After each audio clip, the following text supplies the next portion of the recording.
Hello everyone. तो आइए अब हम देखते हैं कैसे डिसाइड करते हैं हम कि अल्फ़ा डी ग्लूकोज और बीटा डी ग्लूकोज में कौन ज़्यादा स्टेबल होता है। तो क्वेश्चन हमारा क्वेश्चन क्या होता है? क्वेश्चन है in alpha D glucose and beta D glucose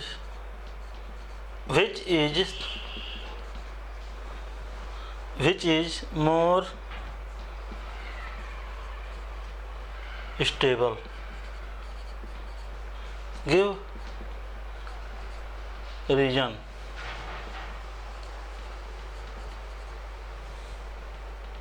Give reason with an example. ऐसे लिख सकते हैं, कौन ज़्यादा अल्फ़ा डी ग्लूकोज और बीटा डी ग्लूकोज में कौन ज़्यादा स्टेबल होता है, उसको एक्सप्लेन कीजिए, रीजन दीजिए।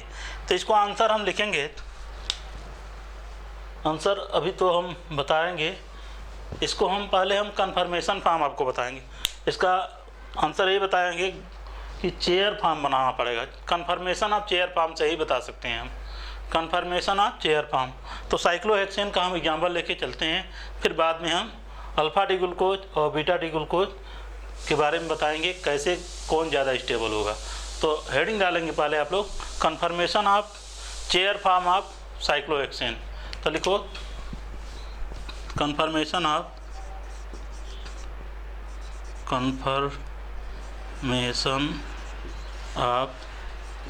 Chair form of cyclohexane.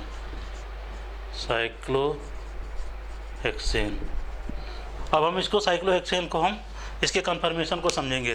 तो सबसे पहले बाबू हम इसको क्या करेंगे, सबसे पहले हम इसको चेयर फॉर्म में कन्वर्ट करना पड़ेगा। तो चेयर मतलब कुर्सी, कुर्सी को ऐसे बनाएंगे हम, कुर्सी को हम ऐसे कुछ बनाएंगे बाबू। देखिए जैसे हम चेयर मान लो है, हमारे पास चेयर है, कुछ ऐसे चेयर है, कुर्सी है बैठने के लिए, ठीक। दूसरा इसका है, इसका पोजीशन है कि यहाँ ऐसे है, ठीक। इसको हम बताते हैं कैसे बनाएंगे। ये है आपका, और हाइड्रोजन तो होता ही है, तो हाइड्रोजन एक ऊपर रहेगा इसके, एक हाइड्रोजन इसको ऊपर वाला मिटा सकते हैं। इसको चाहेंगे समझ जाएंगे आप लोग, लिख लीजिएगा। यहाँ हाइड्रोजन है, हाइड्रोजन लिख दीजिए। यहाँ भी हाइड्रोजन है, यहाँ भी हाइड्रोजन है, हाइड्रोजन है, यहाँ हाइड्रोजन है आपका, यहाँ भी हाइड्रोजन है। सारे एक्सियल वाला हाइड्रोजन को पहले लिख देते हैं, जो परपेंडिकुलर वाले हाइड्रोजन है उन लोगों को हम पहले लिख देते हैं।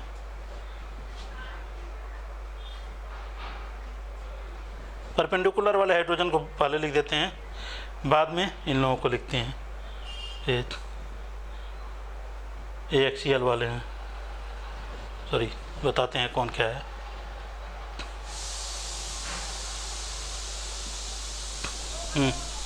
देखिए बाबू, जो परपेंडिकुलर में है वो एक्सियल कहलाते हैं।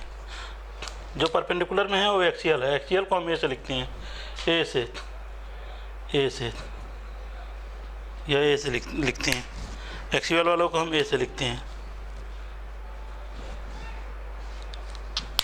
हाँ, यहाँ भी देखो, ये भी एक्सियल वाला है, ये भी एक्सियल का है, ये भी एक्सियल का है। एक्सियल को हम ए से लिखते हैं, इक्वेटोरियल को हम ई से लिखते हैं, इक्वेटोरियल को हम ई से लिखते हैं। समझने का प्रयास कीजिएगा। परपेंडिकुलर वाला जो है वो एक्सियल है, ठीक है। जो परपेंडिकुलर में है, इस पॉइंट के से नीचे गया है तो एक्सियल है, ऐसा नहीं। ये नीचे इस जो एज है, इस एज के मतलब ये जो है नीचे वाला एज, यह एज, ये एक्सियल कहलाता है, तो ये इक्वेटोरियल कहलाएगा।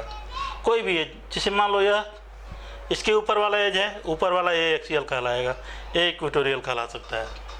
समझ में आ रहा है ना? तो एज, यही एज सेंटर है, तो इससे सेंटर से ऊपर जाएगा तो एक्सियल कहलाएगा, इसका सेंटर ये नीचे आएगा, ये एक्सियल कहलाएगा। तो आप लोग समझ गए होंगे। तो हमारे कहने का मतलब कैसे डिसाइड करते हैं, तो देखिए एक्सियल वालों को देखो ध्यान से। तो देखो नंबरिंग कर लो पहले इसको बाबू, पहले इसको नंबरिंग कर लो। पहले इसको नंबरिंग कर लो बाबू। A1 नंबर में है, 2 नंबर, 3 नंबर, 4, 5, 6 नंबर में, 4, 5, 6 नंबर में है। तो देखो ध्यान से देखो, 1 और 3 वाला, 1, 3 आपस में रिपल्सन करेंगे सब, या फिर यहाँ से इससे रिपल्सन करेगा, ये भी यहाँ से रिपल्सन करेगा, यहाँ से देखो ये इसके साथ रिपल्सन करेगा, ये इसके साथ रिपल्सन करेगा, यहाँ से रिपल्सन करेगा।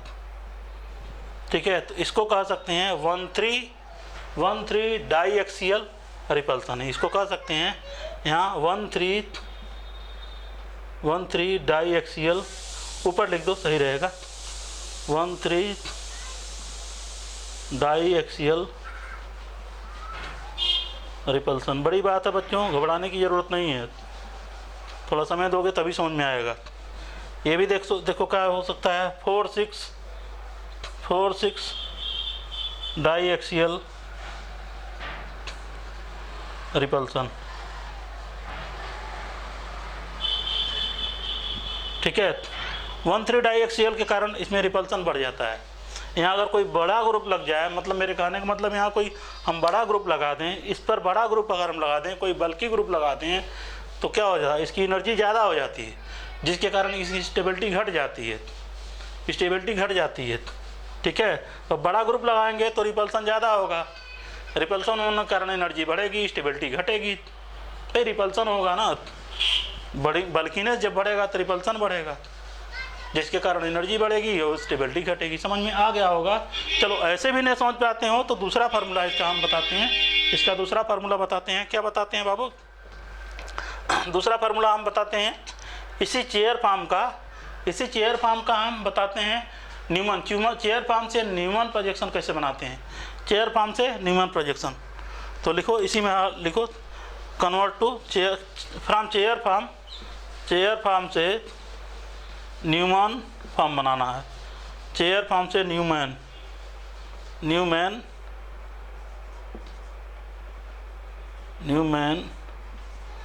प्रोजेक्शन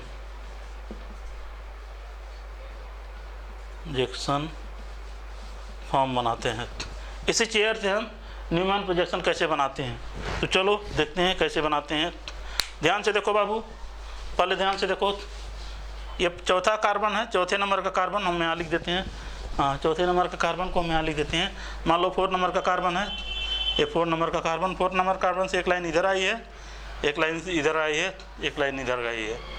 देखो चौथे नंबर कार्बन पे, चौथे नंबर कार्बन से एक लाइन इधर गई, एक लाइन इधर गई है। और तीसरा नंबर का कार्बन मान लो, ये चौथे नंबर वाला कार्बन है, ये तीसरे नंबर वाला कार्बन, तीसरे नंबर वाला कार्बन, तीसरे नंबर, थर्ड नंबर वाला कार्बन, थर्ड नंबर वाला कार्बन पे एक लाइन ऊपर गई, एक लाइन यहाँ गई, एक लाइन यहाँ गई है। समझ रहे हैं? अच्छा, ध्यान से देखो, इसको हम कह सकते हैं फ्रंट कार्बन, इस चौथे नंबर को कह सकते हैं फ्रंट कार्बन, इसको कह सकते हैं बैक कार्बन। फ्रंट कार्बन मतलब सामने वाला कार्बन, इसको बैक वाला कार्बन कह सकते हैं। तभी हम अब इसको न्यूमन में, मुझे चेयर फॉर्म से न्यूमन फॉर्म समझना है, चेयर फॉर्म से मुझे न्यूमन फॉर्म में कन्वर्ट करना है। बड़ी इंपॉर्टेंट चीज़ है, ध्यान से देखिएगा भाई, बीएससी वाले स्टूडेंट या जो भी हो, जो हायर क्लास की स्टूडेंट हों वो भी देख सकते हैं, और आईआईटी वाले, आईआईटी जेएम वाले भी देख सकते हैं, कोई बात नहीं है। ध्यान से देखो बाबू, घबराने की कोई ज़रूरत नहीं है। नीट वालों के लिए भी इम्पॉर्टेंट है, समझेंगे तो अच्छी बात है। नीट वालों के लिए भी इम्पॉर्टेंट है, पूछा गया कई बार, कौन ज़्यादा स्टेबल है, कौन ज़्यादा, कैसे पता करेंगे, तो हम इसी से पता करेंगे। ध्यान से देखो, मुझे बनाना पड़ेगा इसका, हमको न्यूमैन प्रोजेक्शन बनाना है। हाँ, तो चेयर से क्या बनाना है, चेयर से न्यूमैन बनाना है, न्यूमैन प्रोजेक्शन बनाना है। मुझे चेयर से न्यूमैन बनाना है, तो देखो चौथा नंबर कार्बन, 4 नंबर कार्बन को फ्रंट कार्बन मानो, 4 नंबर कार्बन को हम फ्रंट मानते हैं, इसे बीच में रहते हैं, और 3 नंबर को बैक कार्बन मानते हैं, इसको 4 वाला मानते हैं। ऐसे समझिएगा, ये फ्रंट कार्बन है, ये फ्रंट कार्बन है, फ्रंट कार्बन, ये बैक कार्बन है, फ्रंट कार्बन बैक कार्बन। अच्छा देखो, अब देखो चौथे कार्बन दो लाइन ऊपर से गई है, वाई जैसा बना है एक लाइन, चौथे कार्बन की लाइन वाई जैसा बना है, ऐसे वाई जैसा बना है, ऐसे वाई जैसा बना है यार, ऐसे वाई जैसा बना है। देखो चौथे कार्बन पर वाई जैसा बना है यार, चौथे कार्बन पर वाई जैसा बना है, इसको वाई जैसा बना सकते हैं हम, वाई जैसा। तो चौथे कार्बन पर वाई जैसा मैं बनाऊंगा, देखो वाई जैसा, तो वाई बना लो ऐसे।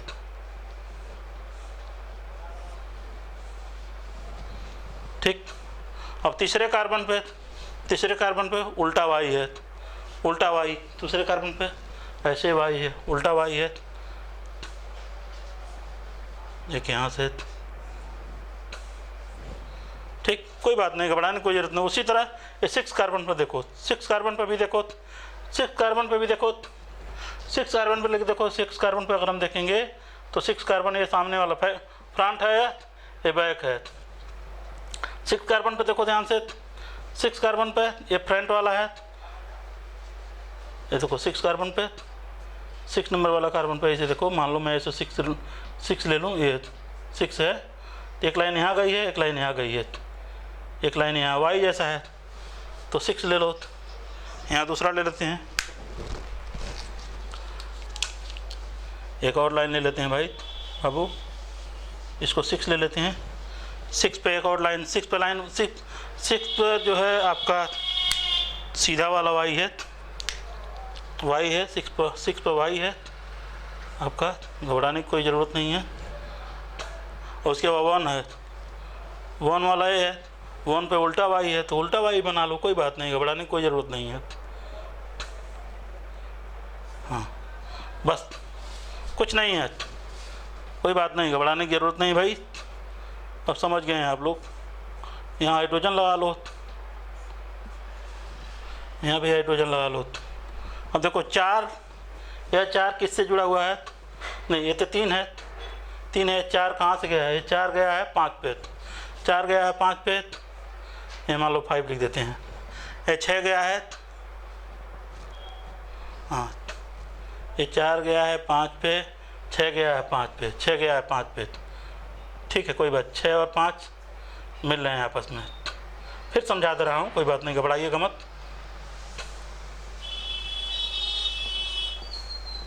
आगे मिला दो यार, इसको थोड़ा सा बढ़ा दो, आगे मिला दो, क्या घबरा रहे हो, घबराने की जरूरत नहीं बाबू, थोड़ा कठिन है लेकिन समझ में आ जाएगा। कठिन क्या है, और समझना चाहोगे तुमको समझ में आ जाएगा। सब जगह हाइड्रोजन है, हाइड्रोजन लगा दो, लगा दो हाइड्रोजन, लगा दो हाइड्रोजन। देखो 4 से ये 5 पे गया है, 5 पे, और 6 आपका, 6 भी 5 पे आया है। 3 वाला देखो, 3 वाला देखो 2 पे आया है, यहाँ 2 पे कर दो, ठीक है 2 पे कर दो, तो देखो कह सकते हैं। अब देखो रिपल्सन कहाँ कहाँ लगा रहा है, अब देखो ये हाइड्रोजन यहाँ रिपल्सन लगा रहा है, ये हाइड्रोजन यहाँ रिपल्सन लगा रहा है, ठीक है ये हाइड्रोजन आपका यहाँ रिपल्सन लगा रहा है, यहाँ लगा रहा है। कैसे ही बना सकते हो, समझ में आ रहा होगा। ये रहा हमारा क्या, ये रहा हमारा, ये हमारा न्यूमैन प्रोजेक्शन रहा, तो आप समझ गए होंगे। चलिए आगे इसको नोट कीजिए, अभी हम बताते हैं, उसका भी स्ट्रक्चर बना के बताते हैं, पहले नोट करें आप लोग, ठीक है। तो आप लोग नोट करने होंगे, आप लोगों को समझ में आ गया होगा 1,3 डाइएक्सियल रिपल्सन क्या होता है। मैंने आप लोगों को चेयर फॉर्म से न्यूमैन प्रोजेक्शन फार्मूला भी मैंने बता दिया है। यहाँ भी अगर हम बल्किनेस ग्रुप लगा दें, यहाँ भी अगर हम बल्किनेस ग्रुप लगा दें, बड़ा ग्रुप लगा दें, इन दोनों हाइड्रोजन से रिपल्सन करेगा। देखो भाई स्टीरियोकेमिस्ट्री में बढ़िया से इस पर मैं काफ़ी अच्छी तरह से इसको एक्सप्लेन करूँगा। अभी तो ऐसे आ गया है, हाँ यह प्लेन के ऊपर भी जा सकता है, ऐसे भी, ये ऐसे है, ठीक है। हम डिसाइड नहीं कर सकते हैं किसके में, लेकिन यहाँ हाइड्रोजन, ये यहाँ बल्किनेस ग्रुप अगर आ जाएगा, इन दोनों हाइड्रोजनों से रिपल्सन करेगा, जिसके कारण उसकी एनर्जी बढ़ेगी, स्टेबिलिटी घटेगी। तो यहाँ बड़ा ग्रुप नहीं होना चाहिए, तो कहने का मतलब एक्सियल पोजीशन पे अगर कोई बड़ा ग्रुप बल्किनेस ग्रुप आ जाएगा तो उसके कारण उसकी एनर्जी बढ़ेगी, एनर्जी बढ़ने के कारण उसकी स्टेबिलिटी घट जाएगी, रिपल्सन बढ़ेगा, रिपल्सन बढ़ने के कारण एनर्जी बढ़ेगी, एनर्जी बढ़ने के कारण स्टेबिलिटी घटेगी। समझ में आ गया होगा, आप लोग जानते होंगे, हाँ थोड़ा बहुत पढ़ते होंगे, आप लोगों को समझ में आया होगा। तो ये रहा आपका क्या, Newman projection formula for chair form. Chair form के लिए चेयर फॉर्म का न्यूमैन साइक्लोहेक्सेन का न्यूमैन प्रोजेक्शन फार्मूला है। ठीक है, चेयर फॉर्म से न्यूमैन प्रोजेक्शन फार्मूला बनाया हूँ, अच्छी तरह समझ में आया होगा। फिर से देख लीजिए, फ्रंट वाला है, बैक वाला है, ये फ्रंट वाला है, बैक वाला, चौथे कार्बन पे वाई, तीसरे कार्बन पे उल्टा वाई, सीधा वाई लगा दिए हैं। ठीक है, इस तरह ये भी है, समझ में आ गया होगा। इसको मिटा दे रहा हूँ।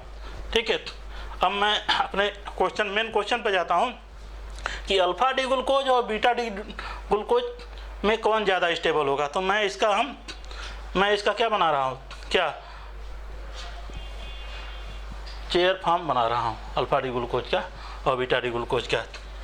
ठीक है, इसको हम मिटा दे रहे हैं या मिटा क्या दे रहे हैं, ऐसे रखे रह रहे हैं। अभी हम आपको समझ में आएगा, आपको समझ में अच्छी तरह से आएगा। अभी देखो, ध्यान से थोड़ा ऊपर लिख देंगे, हाँ ऊपर वाला मिटा दें।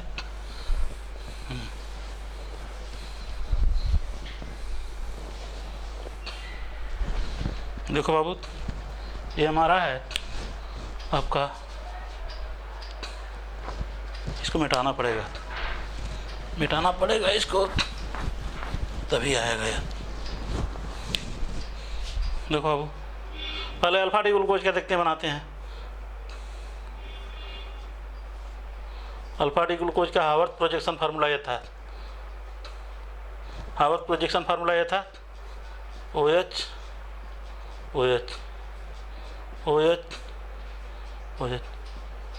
1 2 3 4 5। ठीक है, तीसरे कार्बन पर लोचा होता है, बाकी कार्बन सभी OH नीचे होते हैं,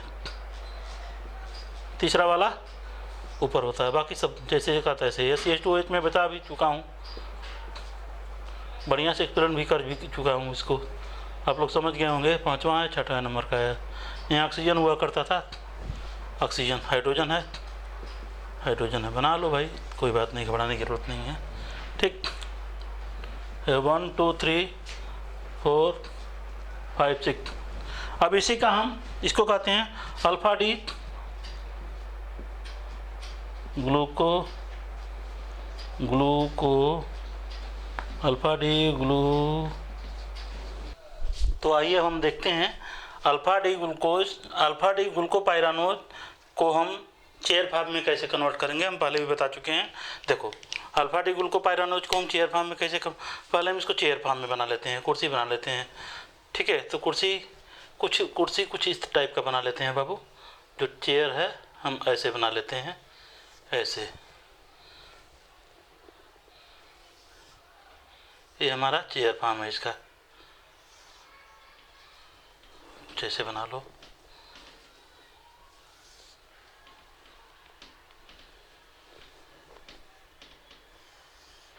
ठीक, ये चेयर फॉर्म बन गया हमारा। ये है हमारा चेयर फॉर्म। पहला कार्बन है, इसको पहला कार्बन मान लो, इसको हम पहला कार्बन मान ले रहे हैं, इसको पहला कार्बन मान ले रहे हैं। 1 2 3 4 5। ये नीचे है, ये ऊपर है। देखिए, यहाँ से कोने से है, कॉर्नर से ऊपर है, ये कॉर्नर से नीचे है। यह आपका ऊपर कहलाएगा। ये नीचे है, मतलब बिलो डाउन इसको कह सकते हैं, डाउन है। ये नीचे और है, इसे लिखो नीचे, ऊपर, अप लिख दो, इसको अप, डाउन लिख दो, डाउन। ऊपर आपका अप रहेगा, अप, ये डाउन रहेगा, इधर ऊपर अप, डाउन, डाउन, अप, ऐसे थोड़ा रहेगा, अप हो जाएगा ही। ठीक, समझ में आ गया होगा। तो पहले नंबर के कार्बन पे देखो ध्यान से बाबू, ये पहले नंबर पे कार्बन पे OH नीचे की तरफ है ना, बिलो साइड हो रहा डाउन है, ये अप है डाउन है, OH नीचे की तरफ है, ऐसे नीचे तरफ लिख लो OH नीचे की तरफ जहाँ जहाँ है वो नीचे डाल दो। दूसरे नंबर में OH नीचे की तरफ है, यहाँ ऐसे है, सेकेंड नंबर में यहाँ ऐसे है, ठीक है। तीसरे नंबर में क्या है, OH ऊपर है, मतलब मैं यहाँ OH लिख दे रहा हूँ बाबू, घबराने की कोई ज़रूरत नहीं है, यहाँ हाइड्रोजन है। चौथे नंबर भी OH नीचे ही है, डाउन हो रहेगा, तो लिख लीजिएगा आप लोग, यहीं लिख लो। OH समझ में आ रहा होगा, अच्छी तरह से दिखाई दे रहा होगा, बिल्कुल दिखाई दे रहा होगा, बना लीजिएगा बाबू, इसको थोड़ा दूर ही रखिएगा, H यहाँ रहेगा, हाइड्रोजन है आपका, हाइड्रोजन यहाँ रखेंगे, ठीक है। पाँचवें नंबर में हाइड्रोजन नीचे है, कोई बात नहीं, घबराने की ज़रूरत नहीं है, CH2OH, ठीक है।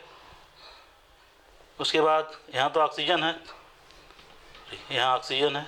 ये छठे नंबर में है, यहाँ ऑक्सीजन है, यहाँ ऑक्सीजन लिख दो, ठीक है। यहाँ हाइड्रोजन है। तो देखिए कहने का मतलब हमारा ये है, यहाँ 1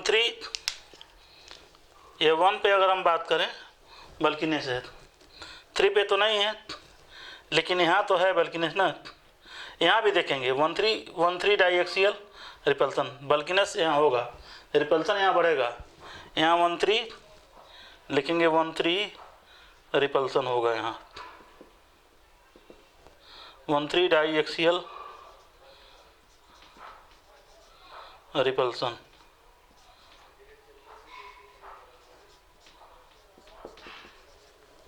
ठीक है। और रिपल्सन बढ़ेगा तो क्या होगा, यह इसकी एनर्जी ज़्यादा होगी, रिपल्सन बढ़ेगा, एनर्जी बढ़ेगी, स्टेबिलिटी क्या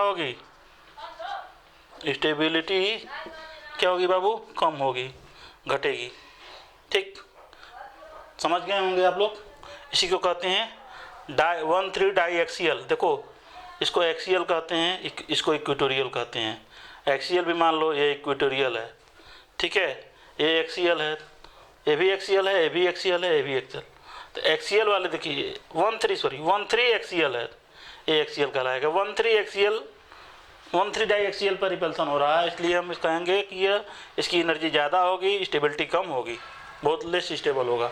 अच्छा, दूसरा देखेंगे, दूसरा इसका स्ट्रक्चर बना रहे हैं, दूसरा इसका स्ट्रक्चर समझ में आ गया होगा, हाँ लिख लो, दूसरा स्ट्रक्चर इसका है, दूसरा फॉर्म है बीटा डी ग्लूकोज का, बना लो, बीटा डी ग्लूकोज का स्ट्रक्चर बना लो।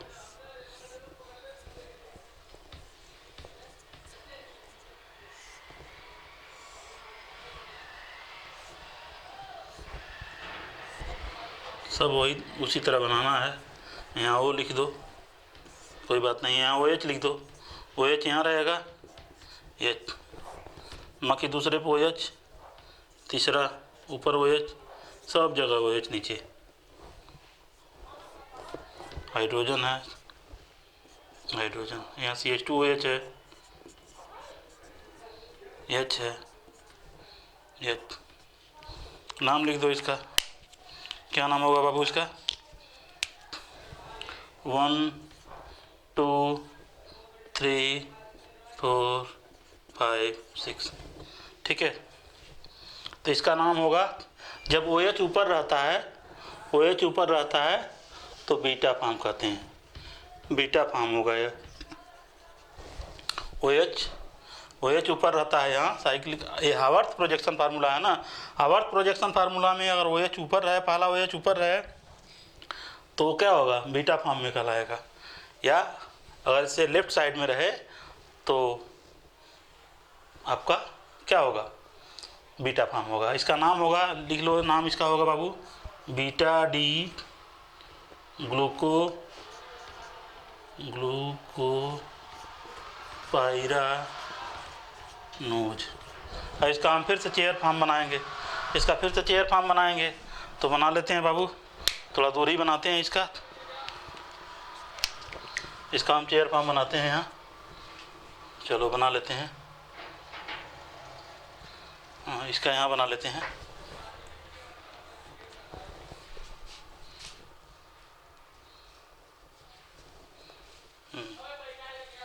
चलो बना लेते हैं।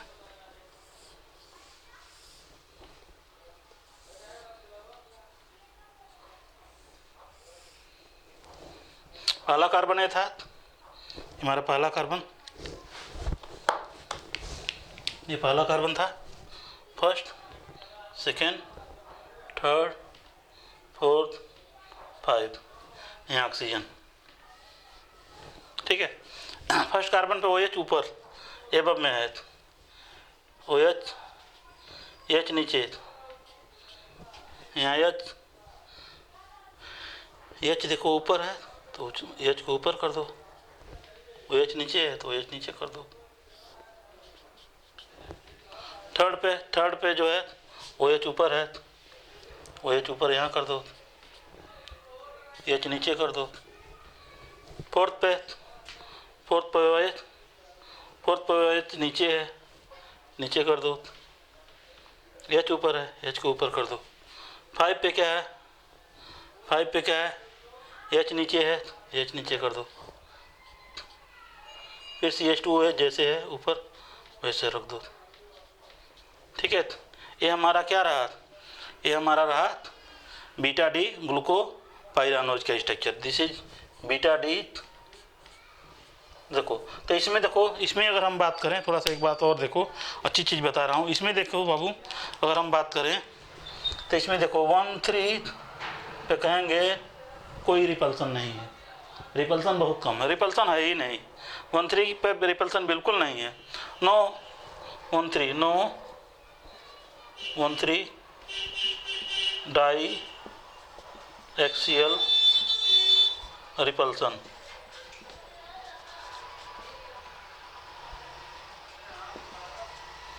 ठीक है, लेस एनर्जी कम स्टेबिलिटी ज़्यादा, तो hence we can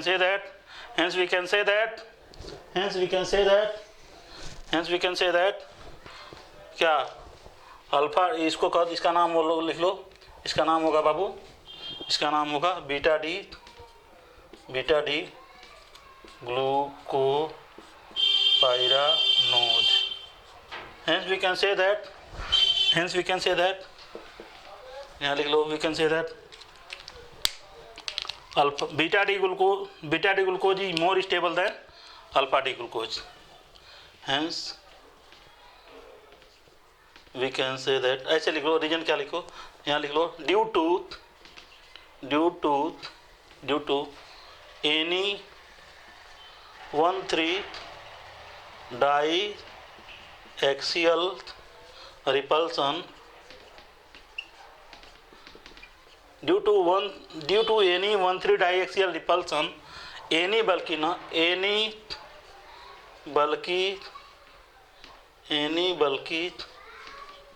बल्कि ग्रुप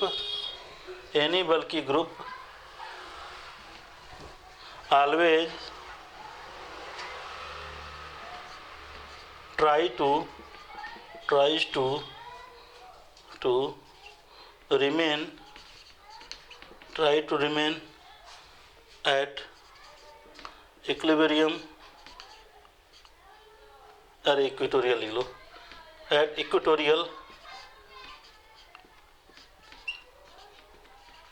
इक्वेटोरियल पोजीशन। ठीक है, इधर वाला इक्वेटोरियल होता है, एक्सियल होता है, तो अगर इक्वेटोरियल पे बल्कीनेस को रख देंगे तो क्या होगा, उसकी स्टेबिलिटी बढ़ जाएगी। तो एनी मतलब कहने का मतलब एनी, देखो ड्यू टू एनी, सुनो ध्यान से, इसका डेफिनेशन मतलब सुनो, due to any 1,3 diaxial repulsion, 1,3 diaxial के कारण ग्रुप में रिपल्सन होगा और group always try to remain equatorial, हमेशा वो ग्रुप कहाँ जाना चाहेगा, इक्वेटोरियल पे जाना चाहता है। तो यहाँ देखो बल्किनस को हम इक्वेटोरियल पे ला दिए हैं, जिसके कारण क्या हो गया, इस पर रिपल्सन कम हो गया, इसकी स्टेबिलिटी बढ़ गई है। तो कह सकते हैं कि hence alpha D glucopyranose is less stable then beta D glucopyranose या अल्फा डी ग्लूकोज भी कह सकते हैं। तो हम देख सकते हैं इसको, हाँ प्रैक्टिकली देखा गया कि जो बनता है, ये प्रोडक्ट बनता है बीटा डी, तो ये 64% बनता है, 64% बनता है और ये 36% बनता है। बुक में डाटा दिया हुआ है, चाहे तो आप लोग देख सकते हैं। यहाँ हमारे पास एन तिवारी सर की बुक है, इसमें दिया हुआ है, देखिए यहाँ दिया हुआ है और दिखाई दे रहा होगा। तो देखो बीटा डी ग्लूकोपाइरानोज में 64% बना है, ये देखो अल्फा डी ग्लूकोज में 36% बना है। तो मैं इसको आपको डाटा समझा दिया हूँ, आप लोगों को अच्छी तरह समझ में आया होगा बाबू, ठीक है। तो ये रहा हमारा क्या रहा, stability of alpha D glucose and beta D, stability of alpha D glucopyranose and beta D glucopyranose. किसी प्रकार का कोई कन्फ्यूजन हो तो आप लोग कमेंट करके पूछ सकते हैं, ठीक है बच्चों। तो आप लोग पढ़ाई करते रहें, जहाँ भी रहें खुश रहें, हंसते रहें, मुस्कुराते रहें। आप लोगों को थोड़ा सा भी अगर समझ में आया हो तो कमेंट कर सकते हैं, कमेंट करें आप लोग, ठीक है बच्चों। Thank you so much, bye बच्चों।